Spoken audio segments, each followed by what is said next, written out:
What happens when America's most provocative talk show host goes head-to-head with British royalty's most controversial figure? You won't believe what unfolds when Bill Maher's razor-sharp wit collides with Prince Harry's defensive attitude in what became the most explosive television moment of the year. Before we get into this incredible story, make sure you hit that subscribe button and drop a comment below because you're not going to believe what unfolds. Last night's episode of Real Time with Bill Maher was supposed to be another standard celebrity interview, but what transpired will go down in television history as one of the most uncomfortable and heated confrontations ever captured on live television.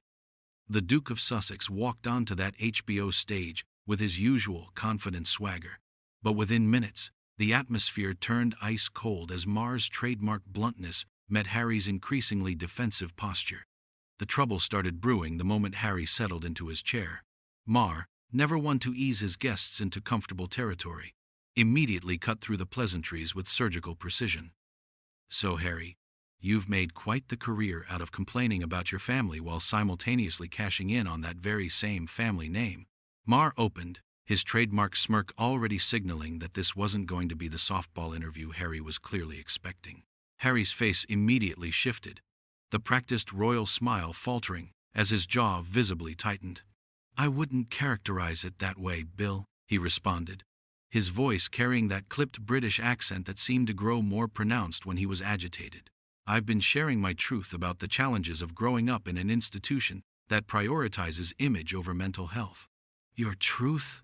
Maher repeated, air quotes dancing around the phrase like weapons. "You know what I love about that expression? It's so perfectly designed to shut down any actual discussion. Because once someone says, 'my truth,' we're all supposed to just nod along respectfully, right? Even when that truth includes throwing your grandmother under the bus on international television while she was literally dying." The studio audience, initially warm and welcoming, began to shift uncomfortably in their seats. You could feel the energy in the room change, like the atmospheric pressure drop before a thunderstorm. Harry's media-trained composure was already showing cracks, his hands gripping the armrests of his chair as if anchoring himself against Maher's verbal assault. "That's not what happened," Harry shot back, his voice rising just enough to betray his growing irritation. "The Queen understood my position. She supported Meghan and me in our decision to step back from royal duties." Maher leaned forward in his chair, sensing blood in the water, like a shark who'd caught the first whiff of vulnerability. "Oh, really? Is that why she stripped you of your military titles and patronages? Because she was so supportive? Come on, Harry. Even your biggest fans have to admit that timing was pretty fucking brutal." The expletive hung in the air like smoke from a fired gun. This was HBO, after all, where Maher's unfiltered commentary had been shocking audiences for over 2 decades. But something about the way he delivered that particular blow felt especially cutting. Harry's face flushed red, and for a moment, the carefully constructed public persona of the reformed royal completely slipped away, revealing something much more raw and dangerous underneath. "You don't know what you're talking about," Harry said through gritted teeth, his accent now thick enough to cut with a knife. "You weren't there for those conversations. You don't understand the pressure, the constant scrutiny, the way that institution operates behind closed doors." "You're right, I wasn't there," Maher conceded with mock sympathy, his voice dripping with sarcasm. "But I was here, along with the rest of America, watching you and your wife conduct what amounted to a royal character assassination on Oprah's couch. And then we got to watch you double down in your Netflix series, and your book, and every podcast appearance where you've basically made victimhood your full-time job." The audience was completely silent now, the usual laughter and applause that punctuated Maher's interviews, replaced by an electric tension that seemed to vibrate through the studio. Harry was leaning forward now too, his entire body language screaming confrontation as his media training battled against his obvious desire to unleash on his host. "That's incredibly reductive," Harry spat, his voice carrying a venom that would have made his late mother proud. "You're reducing years of genuine trauma and institutional abuse to entertainment value.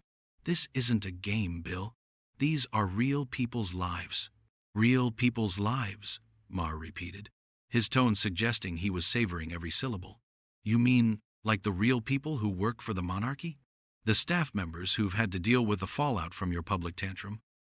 Or maybe the real people of the United Kingdom who've watched their future king's son repeatedly shit all over their most beloved institution. That was the moment everything changed. Harry's careful composure didn't just crack, it shattered completely. His face went from flushed to absolutely livid, and when he spoke, his voice carried a rage that seemed to surprise even him with its intensity. "How dare you?" he hissed, pointing a finger directly at Maher's face. "How fucking dare you sit there and lecture me about loyalty when you've built your entire career on tearing down everything and everyone around you?" The studio fell into absolute silence.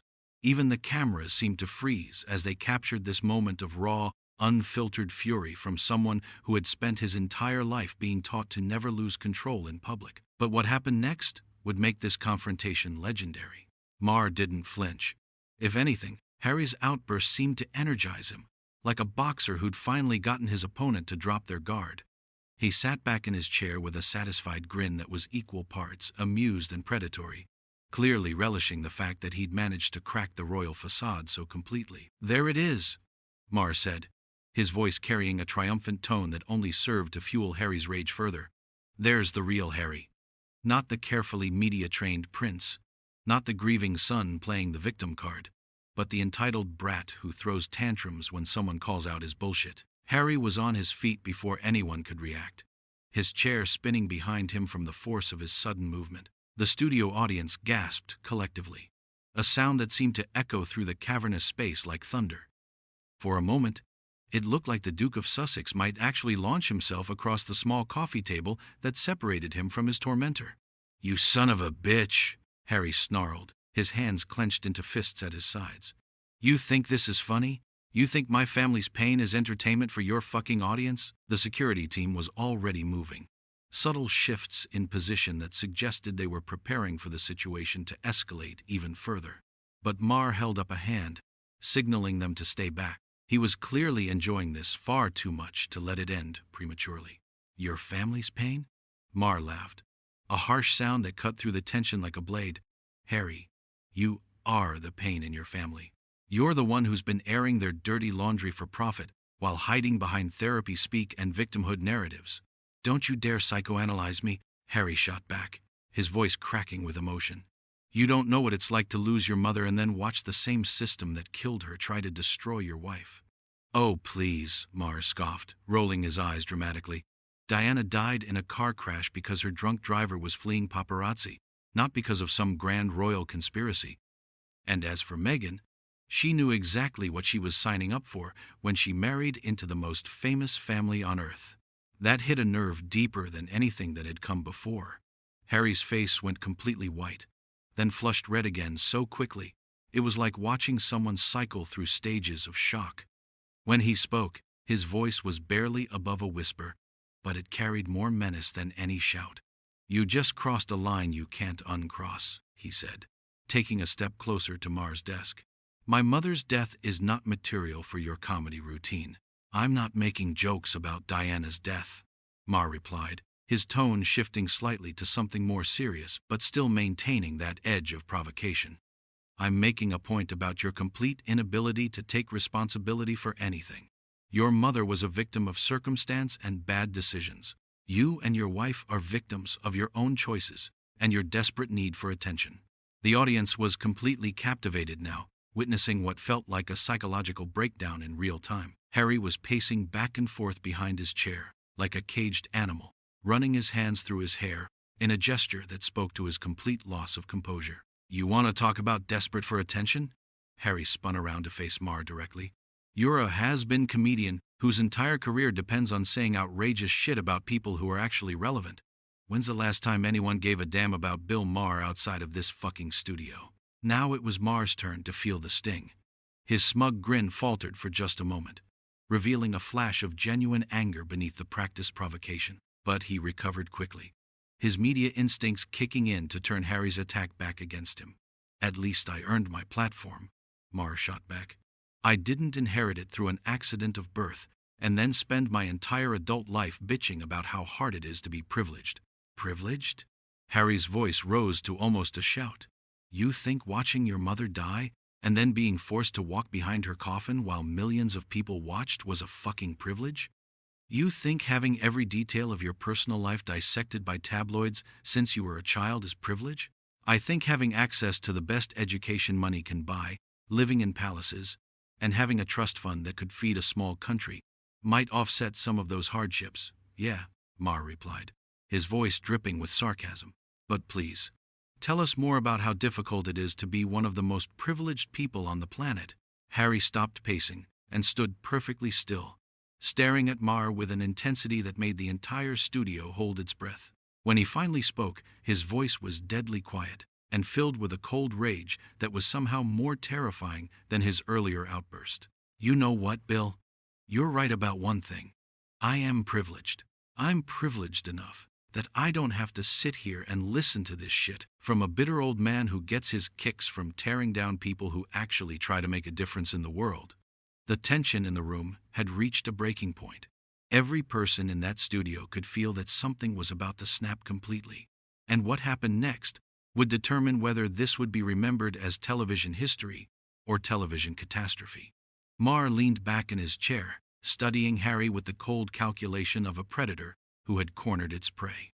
Then, with deliberate slowness, he delivered what would become the final blow of this epic confrontation.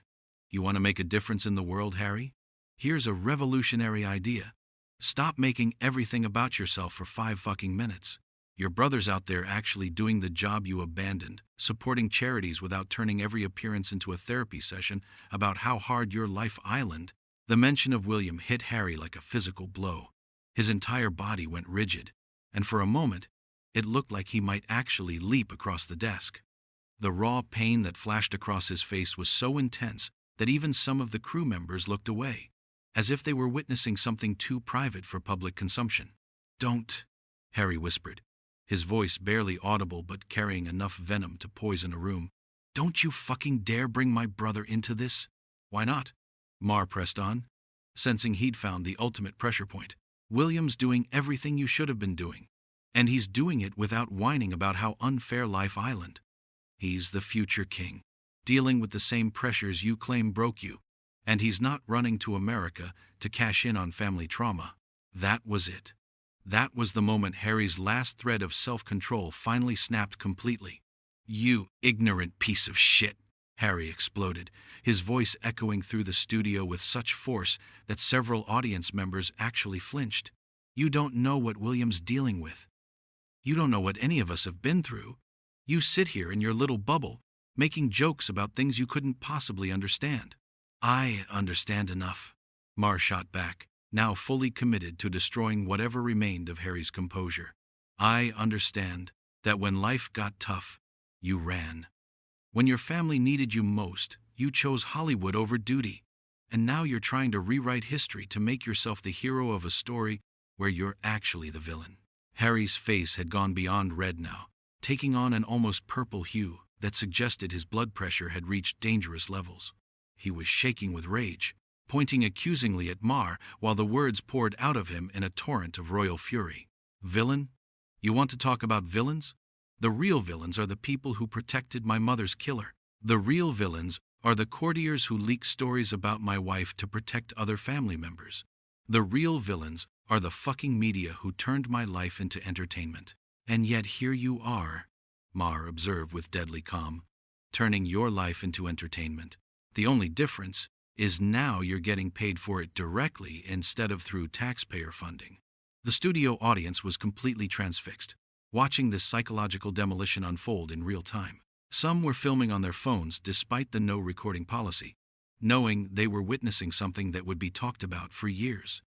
Others looked genuinely uncomfortable, as if they were watching a public execution rather than a talk show interview. Harry stood there for a moment, chest heaving, looking like a man who had just run a marathon.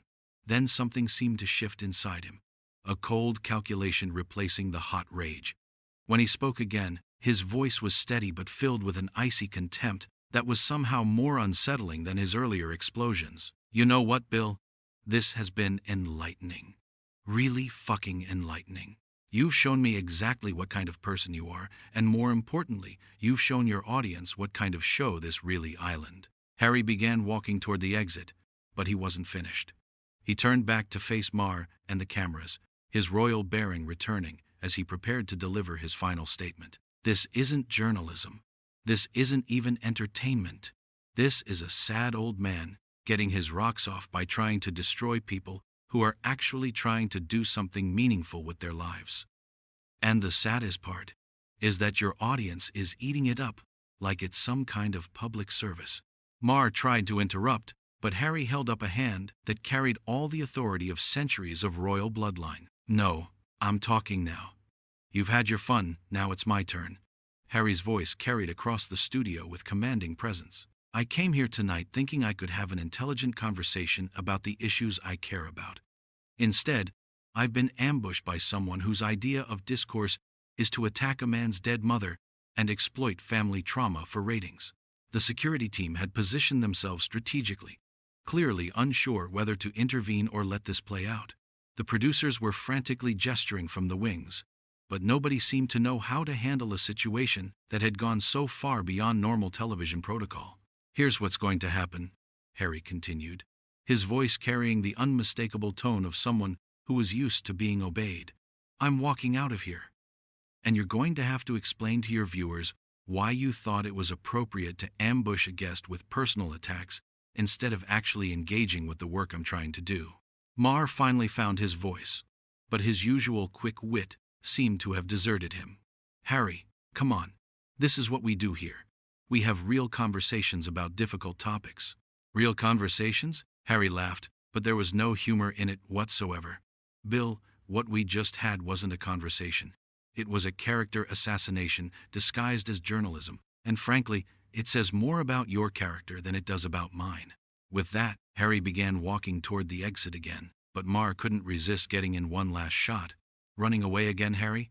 Just like you ran from your royal duties? Harry stopped dead in his tracks. For a moment, the entire studio held its breath, wondering if he would turn around and physically confront his host. Instead, he spoke without turning around, his voice carrying clearly across the silent studio. I'm not running, Bill.